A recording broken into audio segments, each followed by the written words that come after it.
after Qin Mo's death. Only then did I learn from his personal notebook of his humble yet burning obsession with me. The princess looks beautiful on horseback. Dreamt again of being her steed. No spare pants to change into. What to do? Found the princess's handkerchief. Worn it out. Damn it! The princess is the moon. I am unworthy. You lowly stable boy, how dare you harbor such thoughts for this princess? Clutching the notebook, I drew my final breath. When I opened my eyes again, I had been reborn. Qin Mo hadn't yet been pierced through the heart by 1,000 arrows. He knelt on the ground, too afraid to look at me. I hooked my toe under his chin, forcing him to raise his head. This palace needs a consort. You'll do. Main text: the stables were tucked away in the farthest corner of the princess's residence. When I arrived, Qin Mo was tending to the horses, bare-chested. Under the scorching sun, beads of sweat he hadn't time to wipe trickled down his bronze skin, tracing his defined abs before disappearing into his belt. Broad shoulders, narrow waist. His muscles bulged as he worked, clearly a man of strength. I stood in the shade, admiring the scene before me with keen interest. Until footsteps shattered the quiet. Qin Mo finally noticed my presence, hastily grabbing his clothes to pull them on. Don't you dare put them on! I swept a glance at the attendants who had rushed over. Several maidservants were already flushed. Frowning, I signaled Jean Zhu, the lead attendant, who promptly had them turn away. Qin Mo obeyed without question. Bare-chested, his skin tinged with a faint blush, he knelt to greet me. Your Highness, are you preparing to ride? My gaze swept over his lean waist. Is it suitable? Qin Mo hesitated briefly before replying, Of course it is, Your Highness. I prepared it early this morning. He rose to lead out the black-hoofed steed I rode most often. Not that one. As I spoke, my hand rose, fingertips lightly resting on his hot, taut shoulder, crushing the slippery beads of sweat on his skin. Qin Mo recoiled as if struck by lightning, stumbling back half a step, his nails leaving crimson marks on his skin. He seemed oblivious to the pain, head bowed, his tone respectful, just as it had been in my previous life. Which horse would Your Highness prefer? I shall fetch it for you. I chuckled softly, ignoring his stunned gaze. I wrapped my arms around his waist, letting his sweat dampen my robe. A prince consort is also a horse. You'll do. Listening to his increasingly rapid heartbeat and ragged breaths, I lowered my gaze. Such a polite little thing. Getting this excited from just a hug, what will I do with you in the future? Qin Mo, in this life, I shall personally fulfill the burning obsession in your heart. In my previous life, as a woman, I nearly seized the imperial throne. It wasn't due to any particular cleverness or talent of mine. Rather, my father, the emperor, had few sons. Despite countless beauties in the harem, he fathered only 2 princesses. He could not bear the thought of the throne he had fought so fiercely to seize being handed over to the descendants of his former rival in the succession struggle. Thus, he resolved to establish an imperial princess. The ministers objected. Enraged, the emperor threatened to execute 9 clans. I knelt and pleaded for mercy. Executing 3 clans is sufficient. As the legitimate, eldest, and virtuous daughter, I was the undisputed first choice for imperial princess. Father Emperor betrothed me to Xie Ziyong of the Jinling Xie family as my prince consort. None knew Xie Ziyong and second imperial sister had long been secretly conspiring. On our wedding day itself, they colluded to raise a rebellion. Second imperial sister stormed the palace, while I was trapped in the streets by Xie Ziyong, who feigned welcoming me as his bride. At the brink of death, Qin Mo rode in on horseback and broke through the encirclement to rescue me. He shielded me during our escape, never abandoning me. To afford me a single meat meal or a bath at an inn, he took on back-breaking labor, sacks heavy enough to bend the backs of 2 grown men. Yet he claimed no fatigue, smiling as he pressed money into my hands, pushing me into the inn while he slept in the alley behind it. Even when buying dry rations, he insisted on getting me soft, steamed meat buns, while he settled for dry, hard flatbread. When I asked what he gained from this, he only looked at me and shook his head. Alas, Xie Ziyong caught up with us. Qin Mo shielded me in his arms, not budging an inch even as arrows pierced his heart. His final act before falling from his horse was to draw an arrow and thrust it into the horse's body. The horse, pained, bolted like an arrow from the bow, carrying me over the barbed stakes blocking our path and out through the city gates. He only wished for me to escape farther, while he himself fell into the whirlwind of swords and blades. Facing certain death, I accidentally spotted the small booklet Qin Mo had stuffed into my bag. Flipping it open, I realized he knew few characters but was a skilled artist. Within its pages, simple charcoal sketches revealed figures, sitting or standing, that were me. Dreamt again of being the princess's steed. No spare breeches. What to do? Found the princess's handkerchief. Fragrant. Used it up. Damn. The princess is the moon. I am unworthy. These sparse words held his unspoken thoughts. Before this, I scarcely remembered him, only that he always silently led my horse. Yet he offered his life for me without hesitation. If so, this lifetime I shall guard his life. As for Xie Ziyong and the second imperial sisters' lives, let the king of hell claim them. My second act was inviting a tutor to teach Qin Mo reading and writing. He was quick-witted, learning swiftly. Today I recognized 50 characters and studied 3 chapters of the Analects. Qin Mo knelt at the edge of the bed, glancing at me cautiously after speaking before quickly lowering his head again. I didn't miss the eagerness in his eyes, like a puppy seeking praise. Signaling him to turn around, I let my fingertips glide lightly over his spine. What do these 2 characters read? After a moment, Qin Mo's voice came out hoarse, lingy.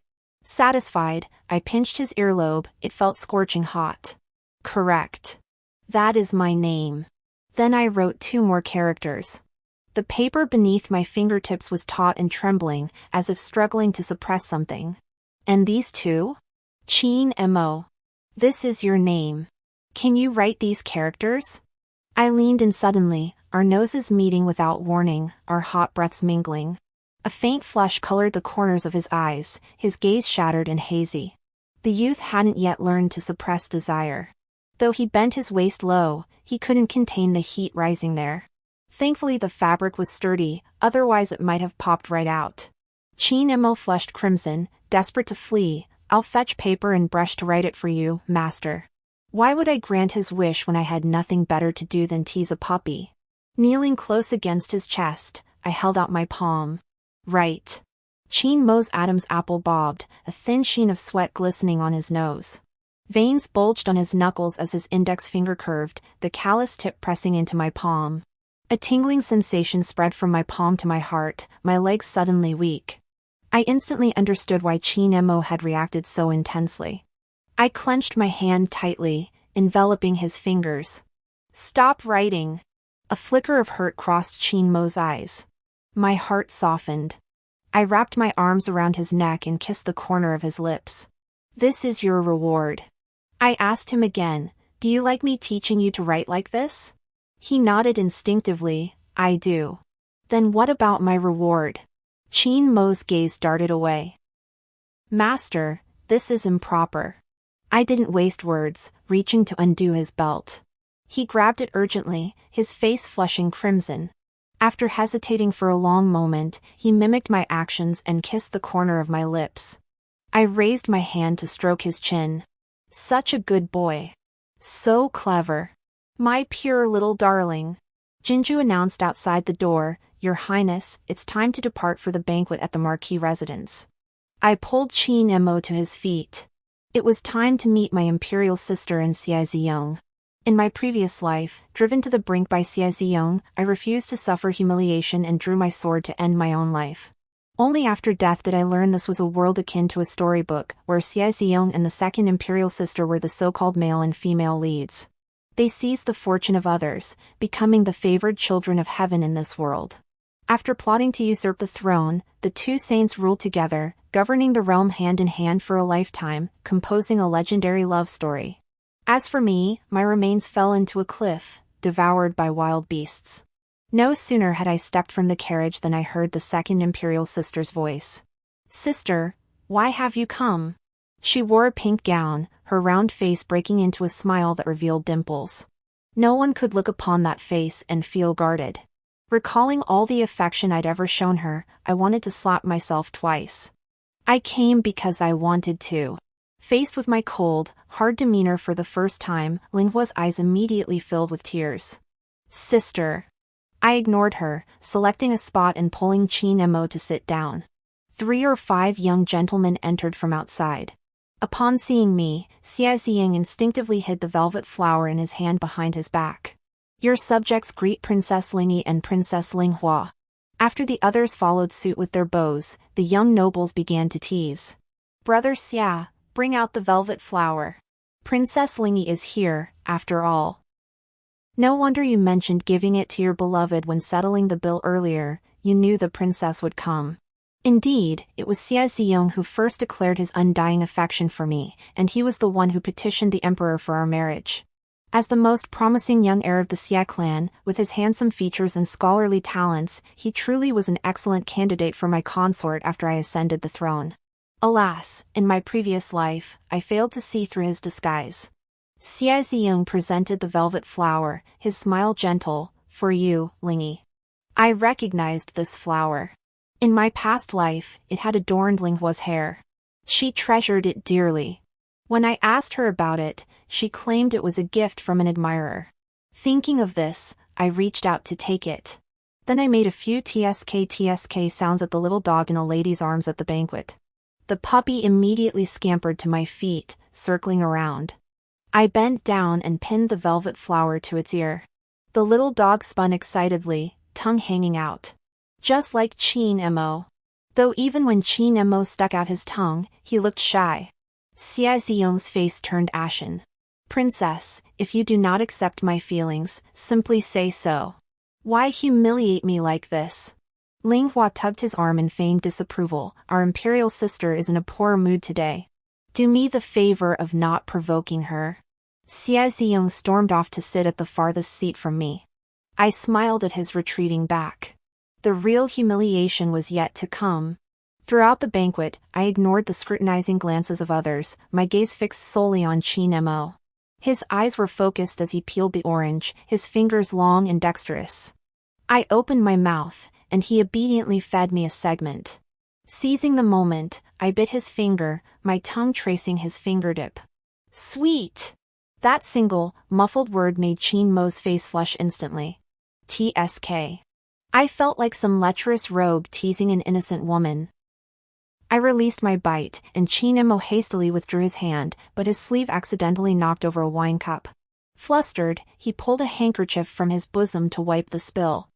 I eyed the familiar handkerchief and raised an eyebrow. This was clearly the handkerchief I'd lost. I feigned innocence and asked him, how did it get such a hole? What do you usually use it for? Qin Mo stiffened, his grip on the handkerchief tightening as if steam might burst from his pores. I suppressed a smile. Never mind, never mind. Better not tease him, he might burst into tears. And there's no spare clothes here for him to change into. I shifted my gaze to the next table, Song Jingyuan, the eldest daughter of the Minister of Personnel. She was the reason for my visit. In my previous life, I hadn't attended this banquet. The Ningyan Marquis' household was Linghua's maternal family, and we had little interaction. Yet a major scandal erupted at this very banquet. The Marquis' heir, Xingjian, and Song Jingyuan were caught in bed together. Though both claimed they'd been drugged, the deed was done. A maiden's virtue is more precious than the heavens. Minister Song had no choice but to swallow his pride and accept the humiliation, becoming a powerful ally behind Linghua's back. Now, her cheeks flushed crimson and her eyes hazy, it was clear she had truly been drugged. The lady of Ningyan inquired with concern, "Are you unwell, Miss Song? Perhaps you should retire to the guest quarters to rest." Song Jingyuan, dazed and disoriented, was led away by her maidservant. My gaze shifted to where Xingjian and Xia Ziyong had been seated, now empty. To win over Minister Song, they'd gone so far as to ruin a woman's entire future. Alas, this time they wouldn't get their way. After taking the antidote I'd specially prepared, Song Jingyuan's eyes gradually cleared. The look she gave me held a subtle wariness. Just then, Qin Mo knocked from outside. "Master, chaos has erupted." I didn't mind. Rising to my feet, I motioned for Song Jingyuan to follow. "Let's see the fate of those who wronged you." By the time Song Jingyuan and I arrived, the spectacle had only just begun. Ling Hua had feigned concern, leading a group of noble ladies to visit Song Jingyuan. The door swung open, revealing an unseemly scene beyond description. The lady of Ning'an Marquis' mansion screamed about someone daring to commit adultery within the Marquis' residence as she pulled back the bed curtains. Sure enough, two pale bodies were tangled together on the bed. The crowd gasped in horror. Prince Sang! Young Master Xia!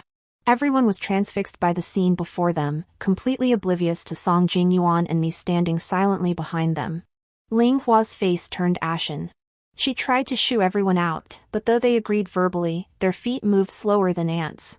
Peering through the gap, I saw Xingjian still thrusting against Xie Ziyong.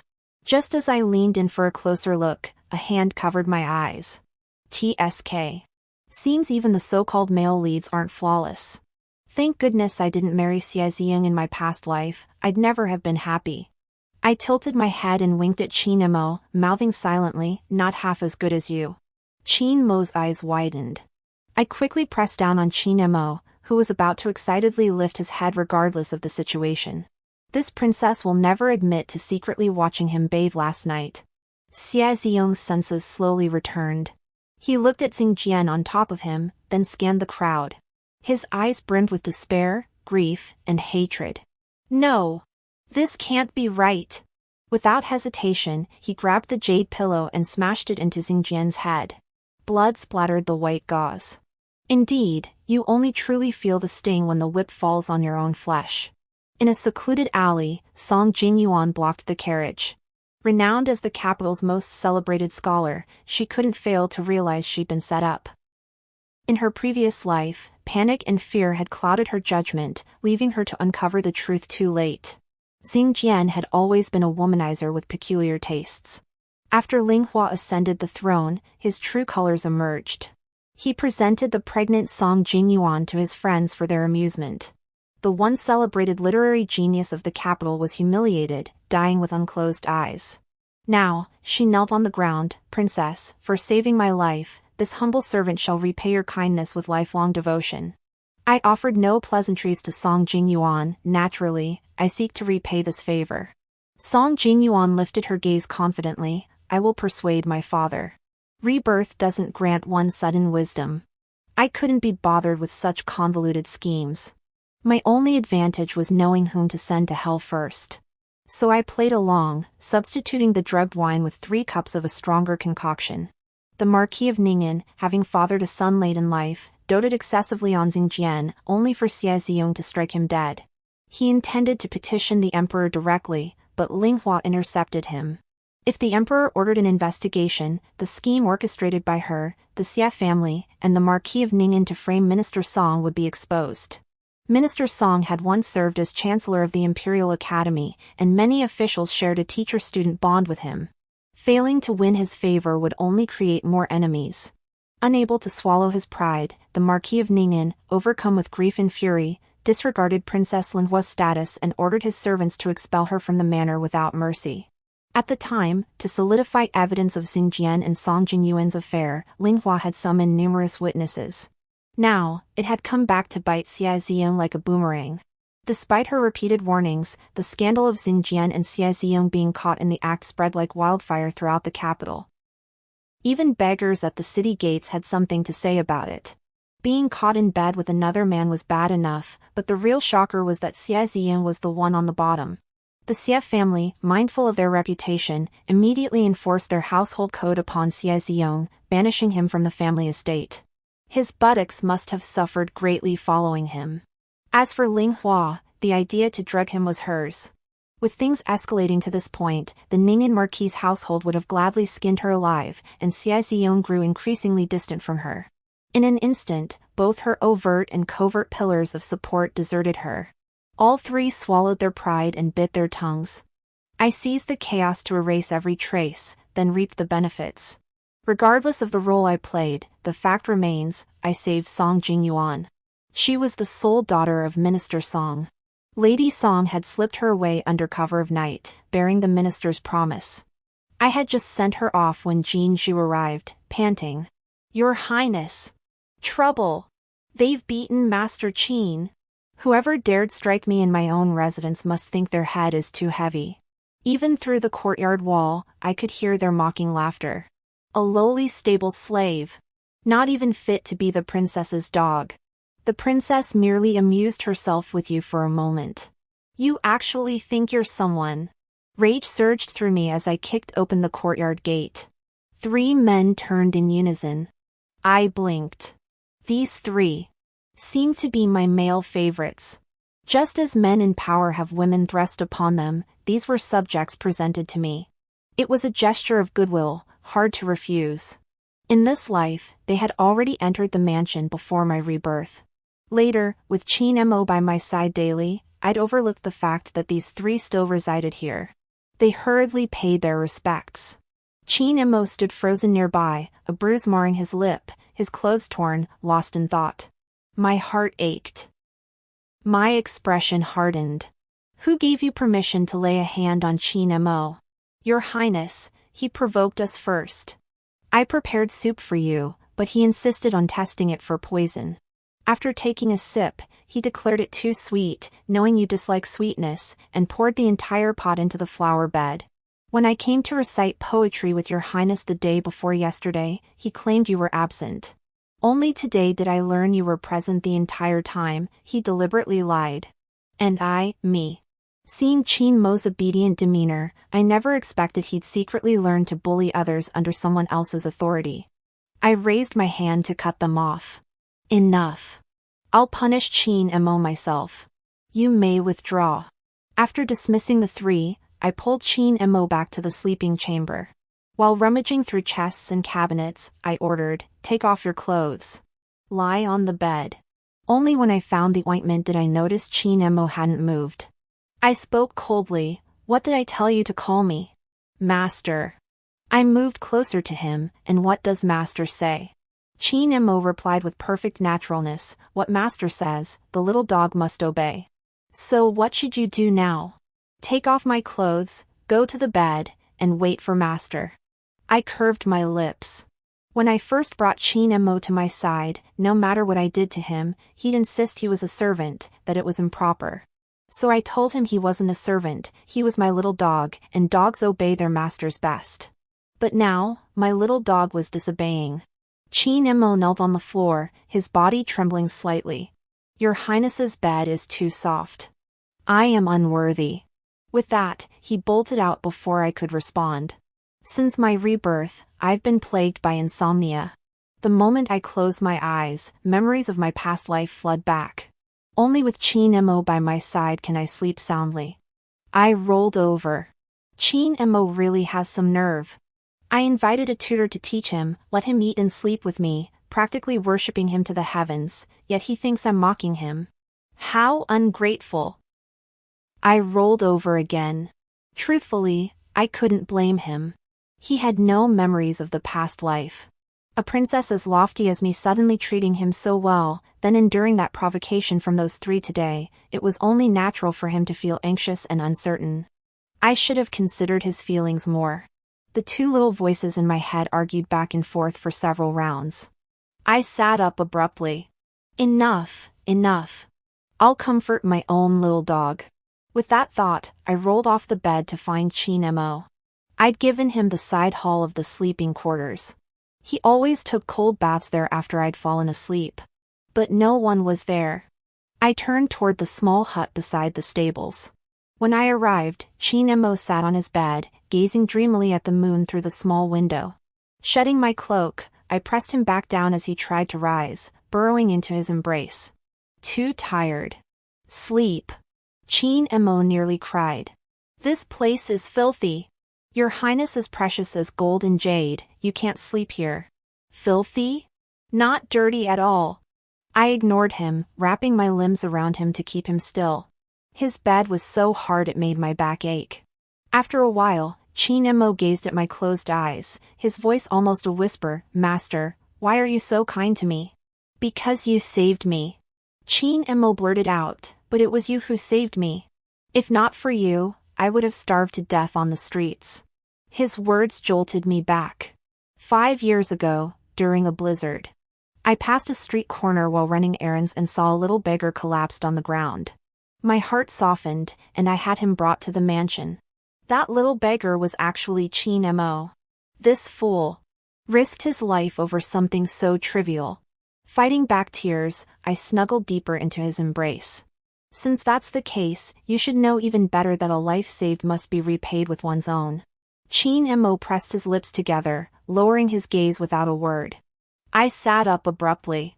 Fine, fine, fine. I don't need you specifically. I have 3 male favorites kept in the back courtyard anyway. They can keep me company just as well. With that, I made to leave. The moment I stood up, a strong arm wrapped around my waist. In an instant, Qin Mo pinned me beneath him. He buried his face in the hollow of my neck, warm, wet droplets falling onto my skin. Master, don't abandon me. You can always keep other little dogs, but a puppy who's known your love will die if abandoned. Qin Mo lifted his head to meet my gaze, his eyes red and wet, filled with both self-doubt and unwavering resolve. I'm stronger than them. I can please you better than them. Please, mistress. Tease me. Stupid little dog. Perhaps the dim light indoors emboldened Qin Mo. He reached out to untie my sash. I endured the discomfort but still refused. No, you're still too young. Qin Mo looked at me blankly, but master praised me today. I tapped his forehead with my finger. I meant you're too young. I asked the imperial physician, being too young for intimacy will harm your health later. Qin Mo stubbornly clutched the sash, refusing to let go, but master is 2 years older than me. It's the age when one should marry. I'm afraid master won't wait for me. Recalling his innocent expression, I ruffled his hair. I'll wait. And if you want to please me, there are other ways. Qin Mo was truly clever and eager to learn, able to grasp concepts quickly. The only problem was this bed was too hard, just like the man himself. After tossing and turning until midnight, I awoke still in Qin Mo's small room, but he was nowhere to be seen. The crumpled clothes on the floor were definitely unwearable. I slipped out of bed under the thin quilt. I knew that little booklet was hidden in the wardrobe against the wall. This lifetime, he recognized more characters, and the writing was more complete. Master looks so beautiful galloping on horseback. I dreamt again of being Master's steed. Woke to find Master in my arms. Dirty things had touched Master, but thankfully Master slept deeply. I wiped it clean in secret. The fragrant handkerchief slipped out of hiding and Master saw it, but she wasn't angry. My master is the moon in the ninth sky, while I am mere dust beneath the earth. To look up at her is already a sin. Turning to the newest page, the ink was still wet, written this very morning. My master said she would wait for me to grow up. How can I ever be worthy of her? I don't want her to be criticized by others. Through the window, I saw Qin Mo running this way with clean garments in his arms. I quickly stashed the little notebook away. After all, I'll need to sneak peeks again later. What if he finds out and gets too shy to write anymore? As for what he's thinking, I'm a princess, after all. Lifting someone up to my side should be easy enough, shouldn't it? Ever since disrupting the alliance between Linghua, Xie and the Ning and Marquis household, I've kept them under constant surveillance. Xie met with Linghua twice, threatening her with the stolen medicine to force her into helping him regain his place in the Xie family. As for Linghua's side, secret guards repeatedly spotted her disguised, slipping through the back gate into the residence of the Imperial Guard commander. 2 hours later, she'd emerge with disheveled clothes. The commander's residence is difficult to infiltrate, and my spies couldn't uncover their plans. But after much thought, it's likely still the same old scheme, forcing the emperor's hand and rebelling. What I don't know is, in this lifetime, with me altering the course of events, when exactly will she choose to rebel? This uncertainty troubles me deeply. Just then, the southwestern tribes rose in rebellion. This happened in my previous life too. Though it took several fierce battles, the rebellion was ultimately quelled. Father Emperor has granted me permission to participate in court affairs. I oversee the Ministry of Revenue and the Ministry of War, mobilizing provisions and signing conscription orders. Yet I never imagined that in these few busy days, Qin Mo would secretly enlist without my knowledge. The scene of him pierced by countless arrows in my past life flashed before my eyes. I smashed the teacup in my hand onto the floor. I forbid it! Qin Mo clutched me tightly. Master, I wish to stay by your side. To stand shoulder to shoulder with you, to be the one who can protect you. Remain in the capital. I can still ensure your success and fame. That's not the same. At my age, pursuing scholarly honors is too late. I have strength, enlisting is the only shortcut left for me. Besides, you need someone trustworthy within the military, don't you? I pushed him away with a backhand. I knew Qin Mo had always been plagued by inferiority over his origins. Even when I dressed him in robes worth an inch of gold, gifted him jade pendants beyond price, and forbade anyone from speaking ill of him, whenever we attended banquets, the moment some noble young master showed me favor, he would silently retreat. I understood he simply lacked confidence. Each time, I would firmly grasp his hand. Truthfully, I wanted him to achieve great deeds. But I was afraid. Just as Ling Hua continued plotting rebellion, the secret guards sent to kill Xia Ziyong kept failing inexplicably. It felt like an unseen hand was constantly trying to overturn everything. Yet in the storybooks, Qin Mo was merely an unnamed extra. I feared he couldn't escape his predestined fate. But if I force him to stay by my side, letting his inner self-doubt consume him, how is that any different from killing him? A sudden gale swept in, and within moments, torrential rain poured down, chilling air seeping through the windows. Qin Mo's silhouette stood motionless against the doorframe. I remembered he wore only a single layer. After a quarter of an hour, I finally gave in. Opening the door, Qin Mo saw my eyes glistening. Master. I pressed my forehead against his chest. I fear you'll face danger. I fear losing you. I know. Gripping his collar, I forced him to lower his head, then bit down hard on his lips. Our lips and teeth tangled, the taste of blood spreading in my mouth. After a long while, I released him, my eyes unconsciously reddening. You don't know. Qin Mo's eyes crinkled with a smile. I know. You talk in your sleep at night. You say don't let me die, tell me to leave quickly, that none of this concerns me. I don't know what you dreamt, but it must have been dangerous. So I wanted to become someone capable of protecting you, shielding you from wind and rain, so you wouldn't have nightmares anymore. Tears streamed down my face like they were free, my heart aching and swollen. How could anyone not love such sincerity? Qin Mo sighed, bending down to lift me onto the bed. The palace doors were tightly shut, blocking out the wind and rain. Please, master, since I'm leaving tomorrow, don't be angry with me, okay? He nuzzled the hollow of my neck, his hair tickling me, sending a shiver through me. Indescribable emotions collided wildly within my heart. Not knowing how to vent them, I flipped over and straddled his lap, swiftly undoing his sash. You know how to soothe me. The main hall of the princess's residence. Even after packing an entire bag full of life-saving pills for Qin Mo to carry, I still couldn't shake the unease in my heart. Did you put on the gold-threaded soft armor? I did. Keep it on at all times. Don't take it off, understand? Yes. I threw myself into his embrace, tilting my head up to ask, how about I give you another gift? Without waiting for his response, I guided his hand beneath my collar. This morning, I deliberately tied my undershirt loosely. Now, a gentle tug sent it sliding off my body. Qin Mo's breath caught, crimson flushing his earlobes. His eyes blazed, fixed on me as if etching my image into his very bones. Just then, Jin Zhu returned from preparing provisions for Qin Mo. Snapping back to his senses, he hastily withdrew his hand and tucked the still warm chemise into his bosom. I couldn't help but laugh, whispering in his ear, even when I'm not by your side, you must take good care of yourself. And I beg you, come back alive. If you return, this palace will reward you handsomely.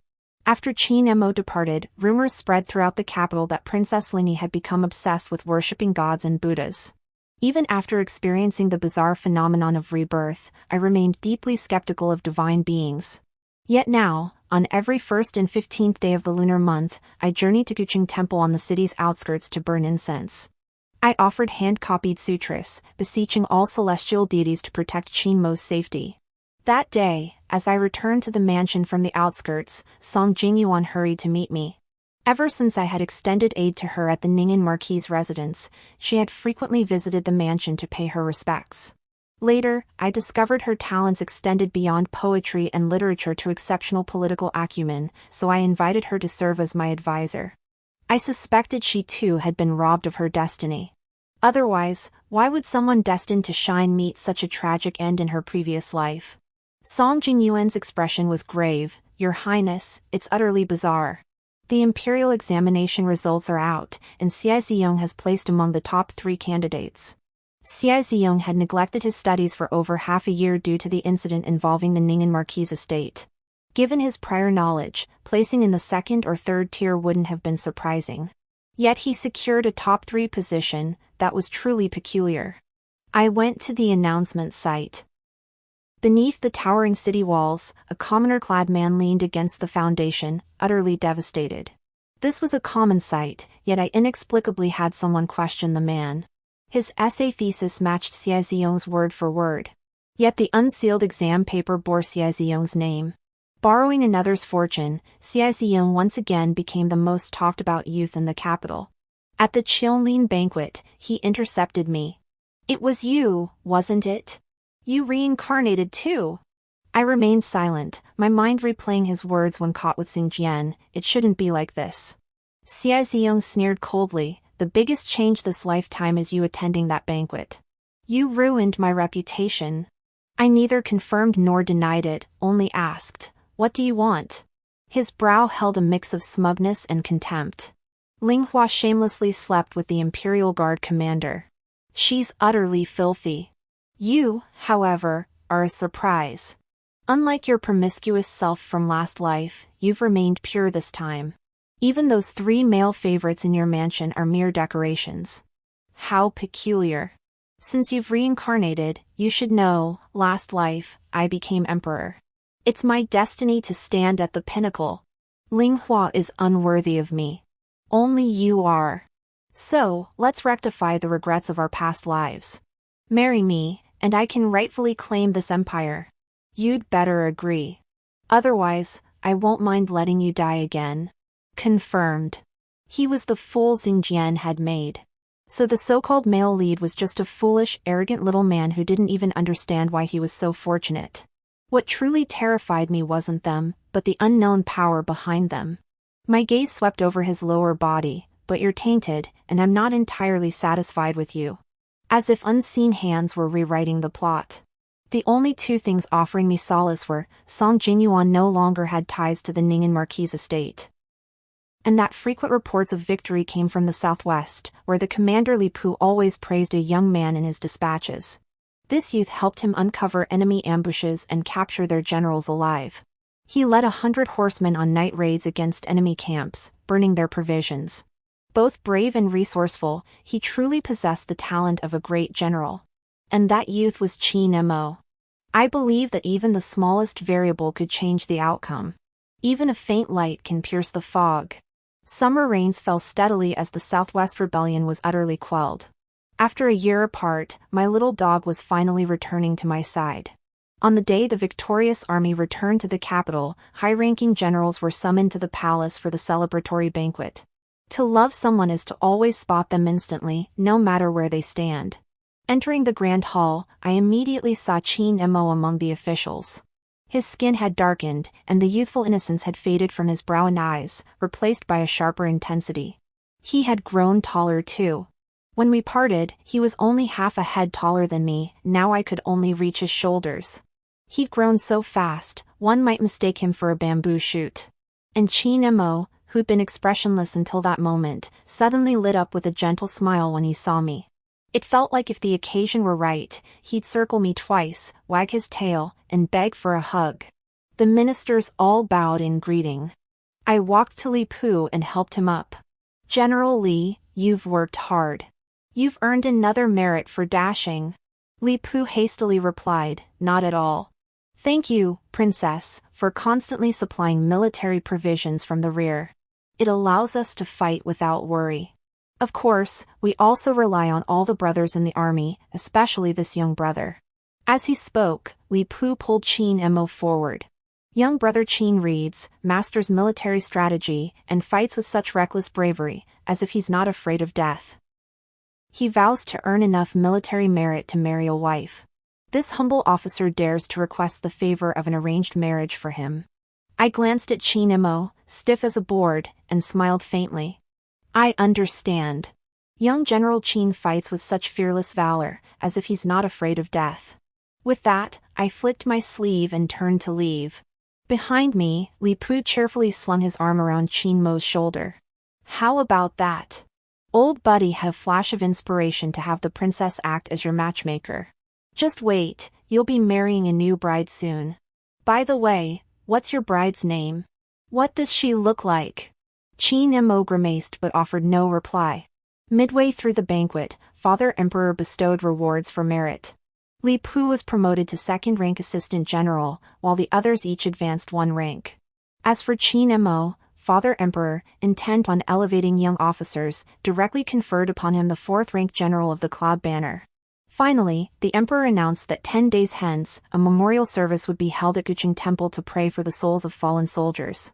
The martial generals present all reddened their eyes upon hearing this. One must admit, when it came to winning hearts and minds, the Emperor knew his way around. Until the banquet ended, I forced myself not to glance at Qin Mo once more. Outside the palace gates, he rushed to my side. Master, I know I was wrong. He was cautious and pitiful. I reached out and pinched his earlobe. Your punishment is to run back to the residence. With that, I climbed into the carriage, leaving him far behind. He had been so restless before leaving, and now his physique was even more robust than a year ago. It was only right to make him expend some energy first. Back at the princess's residence, I bathed and reclined on the imperial couch, flipping through an album. Only after 3/4 of an hour did the chamber doors open again. What's this? Did young General Qin get lost in the mansion after being away too long? Just 15 minutes prior, Jin Zhu had reported his return. Qin Mo flashed a fawning smile, kneeling beside the couch and nuzzling my palm. I went to the back courtyard to see if the master kept any other little dogs. I chuckled, patting his head. And what if there were? Would you dare bite your master? Turns out he really would. Qin Mo suddenly lowered his head and bit my lips. He seemed determined to make up for an entire year, until I truly couldn't breathe. Only when I raised my hand to pinch the back of his neck did he reluctantly pull away. His hot breath tickled my ear. Master said I'd get a reward when I returned. I wrapped my arms around his neck. Tonight, you're the master. Before I could finish, his arms tightened around my waist, lifting me toward the bed. His hand brushed the mattress and he stiffened. Why is it so hard? Didn't you say you liked sleeping on a firm bed? Qin Mo's gaze fell on me, tinged with hidden meaning. I'm afraid master's knees might hurt later.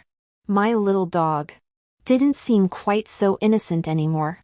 Qin Mo set me back on the daybed, opened the wardrobe, and carefully remade the bed, even adding 2 extra quilts. But it didn't help at all. It wasn't just my knees that ached. How had he managed to grow more than just taller this past year? The long night stretched on. Taking advantage of my indulgence, Qin Mo demanded I show him how to review memorials at the desk one moment, then teach him calligraphy the next. Fresh from the bath, he paused by the window, claiming he wanted moonlight to admire the moon. I raised my aching hand to twist his ear. How did you suddenly learn all this? Qin Mo reluctantly abandoned moon-gazing, his voice brimming with grievance. In the barracks, they all frequented brothels. They'd return and discuss it in their tents. Hearing it so often, I naturally picked it up. Did you go? My master often visits me in my dreams. Besides, I have gifts from my master. I've no need for such places. I released his ear. I suppose you've behaved well enough. Qin Mo seized the moment to make a request. Then can I secretly hide the bedsheets? Later that night, I traced the scar that nearly ran through his entire arm. Does it hurt? Qin Mo slipped his fingers through mine, interlocking our fingers tightly. Master's kisses make it stop hurting. 10 days later, the emperor led his ministers to Deepening Temple to pray for blessings. Bell chimes echoed, incense smoke curled, and the chanting of sutras filled the air. The temple doors burst open. Ling Hua, dressed in splendid robes, wore a smile. "Your Majesty, I come to request an imperial edict transferring the throne to me." The emperor's face darkened instantly. "What did you say?" Resentment flickered in Ling Hua's eyes. "I believe I am no less capable than my imperial sister. Why won't your Majesty even grant me the right to compete? Wouldn't it be better to be an idle princess?" "No. If it were good, why didn't you become an idle prince yourself?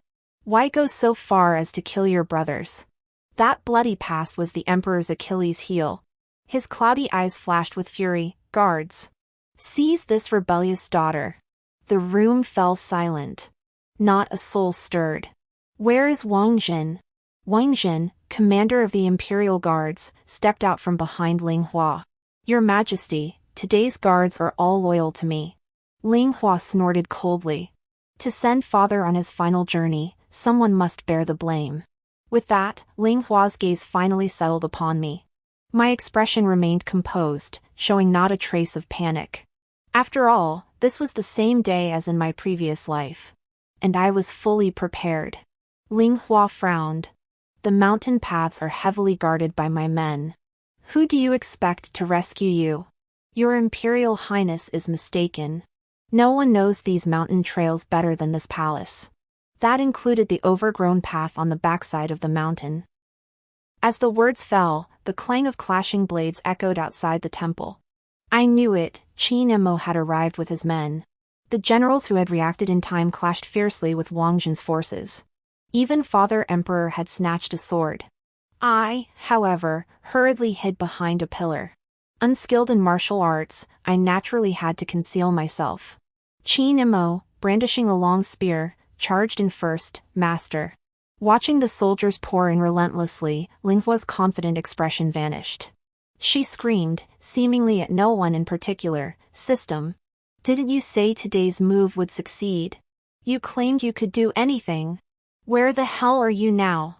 In her breakdown, she was knocked by a fighting soldier, crashing straight into the sword held by my father. Meanwhile, I pointed at Xie Ziyong, who was scaling the wall to escape. "Qin Mo, take him alive." My father released his grip, and Ling Hua collapsed limply to the ground. Her eyes gradually lost their light. "This isn't right. The system said I was the female lead. I was about to become empress. How could I die?" Ling Hua died with regret, while a sharp pain suddenly shot through my mind. A seductive voice echoed in my ear. "Hello. Would you like to bind to this system? You can effortlessly obtain everything you desire: talent, beauty, power, lovers." Gritting my teeth, I gave a cold laugh and replied with just one word.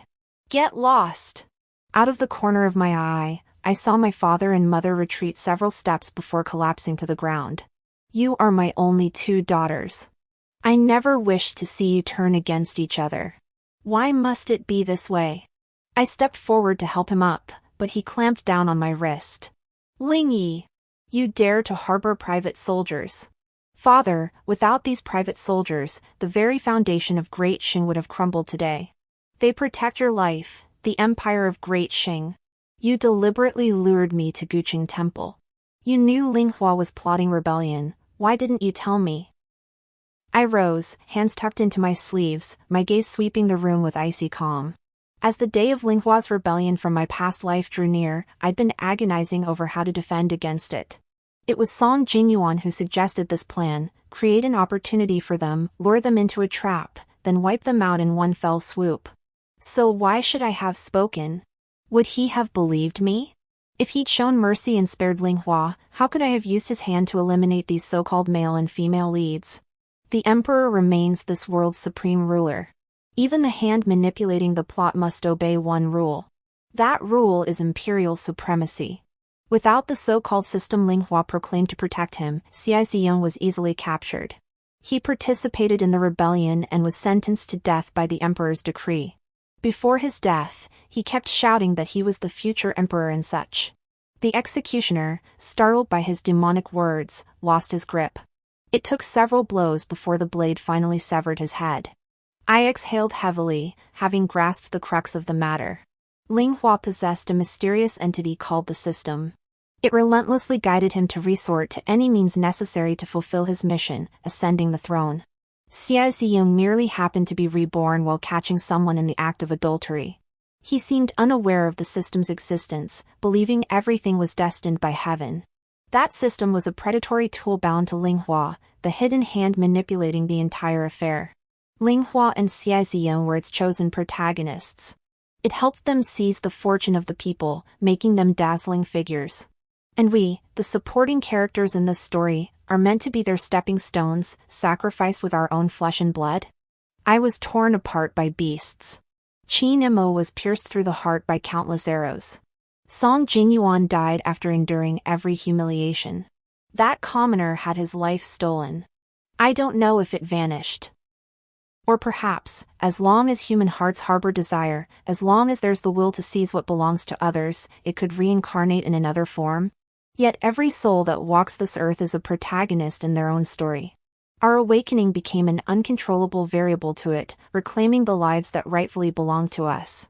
With Father's health steadily declining and Minister Song interceding on my behalf, I fully assumed the regency.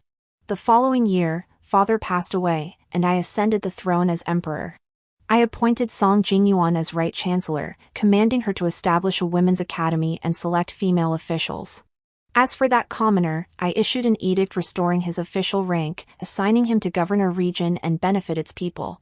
At night, I walked back to my palace quarters. Lately, ministers in court have been urging me to select an imperial consort. Qin Mo, acutely aware of the crisis, constantly sought ways to please me. I wondered what new scheme he devised today. Opening the door, Qin Mo, who had been reading military texts, hurriedly rose to help me off my cloak. "My lady, are you tired today?" I thought about it, nothing significant had happened, and shook my head.